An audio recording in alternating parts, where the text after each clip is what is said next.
ली, अंदर जाकर रो लेती थी। ऐसे नहीं रोती बच्चे के पास, ऐसे तो आता था, मुश्किल तो पड़े थे, इतने बड़े बड़े करे थे। डरना नहीं, जो इंडिया के बच्चे हैं नहीं कभी डरते नहीं, मतलब आप हाँ हौसला देती थी। जो मिलिट्री में रहते हैं वो भी नहीं डरते कभी। एडवाइजरी नहीं जारी करी थी, यूनिवर्सिटी ने भी नहीं बताया था कि ऑफलाइन या ऑनलाइन क्लासेस चलेंगी, तो हम इसीलिए वहाँ पे रुके हुए थे इंडियन एम्बेसी के पास। तो 4 दिन बाद जब उन्होंने कुछ नहीं करा तो हम वहाँ से निकल गए थे खुद ही। हम फिर वहाँ ट्रेनों से हम वहाँ किसी तरह फिर हम बॉर्डर पे पहुँच गए थे, ट्रेन और टैक्सियाँ करवा के। मदद करी थी उन्होंने, पर वे जहाँ पे सेफ़ एरिया थे वहाँ पे मदद करी थी उन्होंने। जो कीव और खारकीव के रीजन थे जहाँ बमबारी हो रही थी वहाँ उन्होंने कोई मदद नहीं करी है। क्यों खर्चा सरकार ने दिया टिकटों का, सब खर्चा बॉर्डर क्रॉस करने के बाद हमने कुछ भी हाँ घर तक आने सही था, मतलब बातें हो जाती हाँ अच्छा, आप हौसला देते थे। हाँ नमस्कार, फिर से स्वागत करूंगा आपका कंचन ट्यूब पर। यूक्रेन और रशिया वार चल रहा है और इसके युद्ध के काफ़ी काले अध्याय हैं वो सामने आ रहे हैं। भारतीयों को भी बहुत कुछ झेलना पड़ रहा है। 20,000 भारतीय बच्चे वहाँ पर मेडिकल स्टूडेंट के तौर पर गए थे और वहाँ पर वो शिक्षा ग्रहण कर रहे थे, लेकिन जैसे ही युद्ध की काली छाया पड़ी है तो उनका भविष्य भी अंधकार में चला गया है। सफीदों की अगर मैं बात करूँ, जींद जिले के सफीदों शहर से भी बहुत सारे बच्चे हैं जो अब वापस आ रहे हैं। जो एक डर का माहौल था, जो उनके घर वाले, जो उनके परिवार वाले डर रहे थे, अब कहीं ना कहीं उन्होंने राहत की सांस ली है। राहत की सांस ली है कि उनके बच्चे उनके पास है, लेकिन उनका भविष्य तो अधर में अब लटक गया है। क्या फैसला आएगा वो बात का विषय है। लेकिन अभी मेरे साथ बात करने के लिए यूक्रेन से लौटे विशाल और विवेक, राहुल और विवेक, दो भाई हैं जो यूक्रेन से अभी अभी लौटे हैं, और उनसे हम बात करेंगे किस तरह के हालात में वो थे और किस तरह से यहाँ पर पहुँचे हैं। तो हमारे साथ बात करने के लिए सबसे पहले राहुल है। राहुल, स्वागत करूँगा मैं कंचन ट्यूब पर आपका। धन्यवाद। राहुल, कब आप मेडिकल स्टूडेंट के तौर पर आप गए थे, कब आप गए थे, कब आप पहुँचे हैं? और आपके साथ मैं दिखाना चाहूँगा विवेक भी आपके साथ गए थे। कब विवेक वहाँ पर गए थे? मैं 2018 में गया था वहाँ पे MBBS करने के लिए, तो मेरा 4th ईयर था वहाँ पे। और ये विवेक मेरे 1 साल बाद 2019 में गया था, इसका 3rd ईयर है वहाँ पे पढ़ने के लिए। जी जी जी। जब आप वहाँ पर थे तो एडवाइजरी जारी की गई थी, तो क्या उस वक्त आप लोगों ने निकलने की नहीं सोची थी? एडवाइजरी नहीं जारी करी थी, यूनिवर्सिटी ने भी नहीं बताया था कि ऑफलाइन या ऑनलाइन क्लासेस चलेंगी, तो हम इसीलिए वहाँ पे रुके हुए थे। तो 20 फरवरी को इंडियन एम्बेसी ने कहा था कि इवैक्यूएशन, वो सारे बच्चे इंडिया चले जाओ, तो तब हमने अपनी फ़्लाइट कराई थी 24 की, जिस दिन हमला हुआ। जब हमला हुआ, हाँ उसी तो दिन। आप किस शहर में, किस यूनिवर्सिटी में आप थे? मैं खारकीव में पढ़ रहा था, VN कराजीन नेशनल मेडिकल यूनिवर्सिटी में। तो 24 तारीख की आपकी टिकटें हो गई थी, उससे पहले ही हमला हो गया और उसके बाद निकल पाना मुश्किल हुआ। तो किस हालात में वहाँ पर रहे, कितने दिन आप वहाँ रहे हैं? हम वहाँ 4 दिन फिर हम कीव में ही रुके थे, वहाँ इंडियन एम्बेसी के पास। तो 4 दिन बाद जब उन्होंने कुछ नहीं करा तो हम वहाँ से निकल गए थे खुद ही। हम फिर वहाँ ट्रेनों से हम वहाँ किसी तरह फिर हम बॉर्डर पे पहुँच गए थे, ट्रेन और टैक्सियाँ करवा के पहुँच गए थे वहाँ बॉर्डर पे, रोमानियन बॉर्डर पे, शुचावा बॉर्डर। राहुल, कहा जा रहा है कि भारतीय दूतावास है, भारत सरकार है, उसने कभी खबरें आती हैं कि उन्होंने कुछ नहीं किया, कभी खबरें आती हैं कि वहाँ के दूतावास है, जो वहाँ के एम्बेसी, उन्होंने बड़ी मदद की है।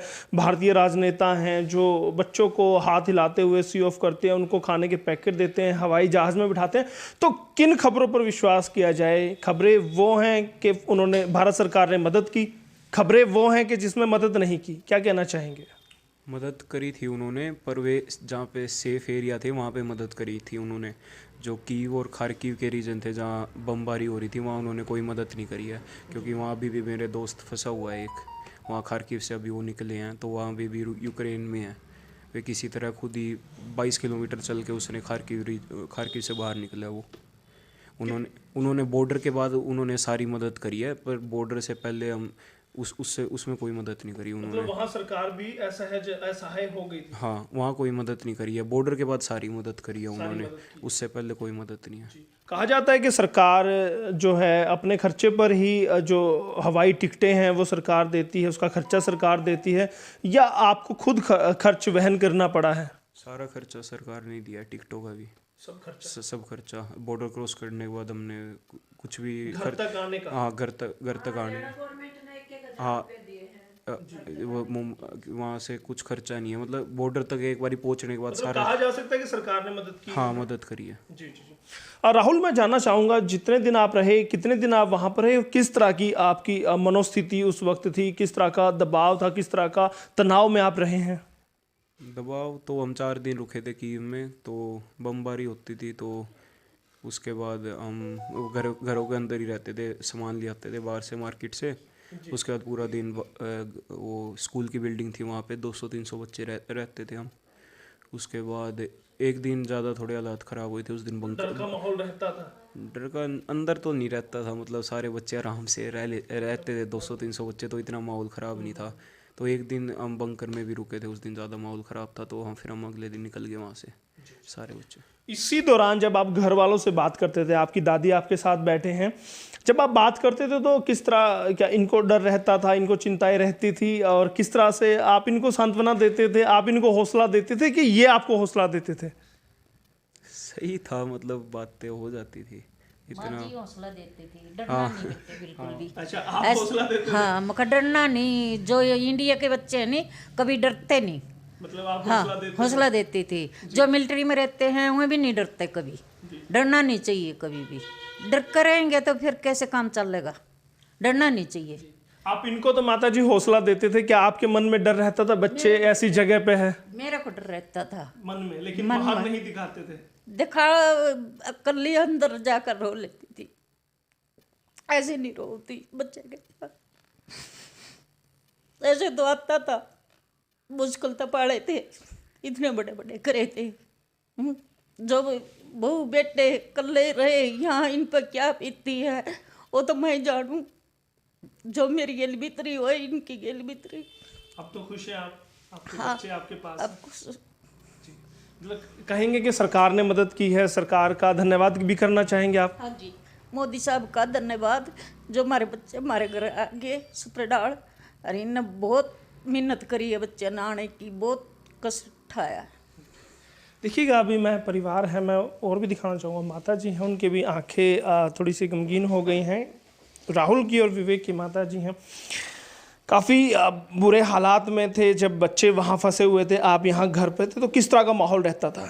टेंशन रहती थी जी हमने बहुत ज़्यादा। जी, हाँ जी, टेंशन रहती थी। हाँ बहुत ज़्यादा। तो तब सरकार से उम्मीदें थी आपको कि सरकार आपके बच्चों को सेफ ला पाएगी, या कहीं ना कहीं डर भी रहता था? डर था जी, जब तक नहीं निकले जब तक तो डर था। किसी पे ना सरकार पर भरोसा था, ना हालात पर भरोसा था। जी, लेकिन आप कहेंगे कि सरकार ने अपना काम किया? हाँ, किया है। देखिएगा, ये डर रहता है हमेशा। आप सही टाइम पर गाइडलाइन नहीं की। जी जी, एम्बेसी की गलती है कि उन्होंने सही टाइम पर वो नहीं करा। उन्होंने सही टाइम पे आपको नहीं बताया, तो उसी आने का रास्ता नहीं बना पाए। हाँ जी, देखिएगा, कहीं ना कहीं एडवाइजरी जो जारी हुई है उसमें कहते हैं कि पिताजी भी हैं राहुल के, उनसे बात करेंगे। सब बेटे वहाँ थे, पढ़ाई के लिए आपने भेजा था, अब वापस आ गए हैं, खुशी तो रही होगी? हाँ जी, खुशी तो है। लेकिन एक पिता के तौर पर अब भविष्य की चिंता भी रहेगी कि कोर्स का क्या रहने वाला है, क्या हालात सामान्य होंगे, फिर से पढ़ने जा पाएंगे या नहीं, इस तरह की बातें तो चलती होंगी दिमाग में। ये तो सारी बातें तो पहले तो ये था कि हमारे बच्चे सेफली घर आ जाएं, लेकिन अब आने के बाद तो ये तो चिंता है कि आगे इनका क्या रहेगा, क्या नहीं, कब युद्ध ख़त्म होएगा, वापस जा पाएंगे या नहीं जा पाएंगे, या हमारी गवर्नमेंट यहाँ कुछ हेल्प करेगी, इन बच्चों को यहाँ एडमिशन देगी, क्या करेगी, अभी तक कुछ क्लियर नहीं है कहीं। तो चाहेंगे सरकार से जैसे वो बच्चों को सेफ लेकर आई है, घर पर लेकर आई है, वो इनकी डिग्री को लेकर भी कुछ ना कुछ रास्ता निकाले और इनका सुचारू रूप से चलाए, क्योंकि 4 साल एक बेटा आपका पढ़ चुका है, 3 साल एक बेटा पढ़ चुका है। हम तो चाहेंगे कि अपना गवर्नमेंट इसमें कुछ दखल अंदाजी करके इन बच्चों को यहाँ एडमिशन दे, इनकी रेगुलर पढ़ाई हो सके। यहाँ पर जी बिल्कुल यही दरख्वास्त करते हैं और हम भी यही इल्तिजा करेंगे भारत सरकार से कि वो कुछ ना कुछ करे, क्योंकि बच्चों का भविष्य अधर में लाखों रुपए खर्च किए हैं। और मैं बता दूं कि 50 लाख, 60 लाख, 70 लाख रुपए एक बच्चे की शिक्षा पर खर्च होते हैं। हाँ, वहाँ यही है कि अपना 30 लाख रुपए में इनका कोर्स कंप्लीट हो जाता है, डिग्री मिल जाती है। डिग्री मिल जाती है। हाँ जी। तो तकरीबन 20-25 लाख रुपए एक बच्चे पर लगा चुके हैं अभी आप। हाँ जी। चाहेंगे कि वो वेस्ट ना जाए, वो बेकार ना जाए, इन बच्चों का भविष्य भी खराब ना हो। हाँ जी। हाँ जी, हम तो चाहते हैं कि गवर्नमेंट यहीं अपना इनको एडमिशन दे, जो हमने पैसे वहाँ देने हैं वो यहाँ दे देंगे, बच्चों की अपना पढ़ाई रेगुलर हो जाए। देखिएगा देश का भविष्य है ये बच्चे। विवेक से भी मैं बात करूँ। विवेक, तबीयत खराब है अभी आपकी? हाँ, थोड़ी तबीयत खराब है ठंड की वजह से। ठंड की वजह से या तनाव ज़्यादा ले गए आप यूक्रेन का? नहीं, ठंड की वजह से थोड़ा बुखार सा हो रखा है। थोड़ा बुखार। तो अब क्या चाहेंगे कि जब आप भारत में आ गए हैं, अपनी शिक्षा यहाँ पर जारी रखें, डिग्री आपको मिले, फिर आप देश की सेवा कर सकें? हाँ, वो तो है। अभी यहाँ एडमिशन मिल जाए तो ठीक रहेगा। ठीक रहेगा। हाँ। हालात सामान्य होने के बाद जाना चाहेंगे या भारत में ही डिग्री पूरी करना चाहेंगे? नहीं, वहाँ रह के भी देख लिया तो इतना कुछ खास नहीं है। यहाँ हो जाए तो वो काफ़ी अच्छा रहेगा। चलिए देखिएगा, अब यही चाहेंगे कि अधर में जो भविष्य लटका है बच्चों का, अब वो सरकार उसकी सुध ले और इन बच्चों का, राहुल जैसे, विवेक जैसे हजारों बच्चे हैं, 20,000 बच्चे वहाँ पर गए हैं जो वापस अधर में ही आ गए हैं। तो सरकार से हम निवेदन करेंगे कि वो कोई बीच का रास्ता निकाले, इन बच्चों की दोबारा से शिक्षा पूरी कराए, इनको डिग्री दे, इसके बाद वो डॉक्टर बनकर देश की, समाज की सेवा करें। यही हम निवेदन करते हैं और यही प्रार्थना भी करते हैं। बहुत बहुत धन्यवाद करूंगा सभी दर्शकों का जो इस वीडियो को देख रहे हैं, और सभी दर्शकों का निवेदन है कि वीडियो को शेयर कीजिएगा। इन बच्चों के भविष्य के लिए इस वीडियो को शेयर कीजिए ताकि सरकार तक ये वीडियो पहुंचे और सरकार संज्ञान ले, कड़ा संज्ञान ले। बहुत बहुत धन्यवाद। अरुणदीप सिंह के साथ यशपाल कंचन।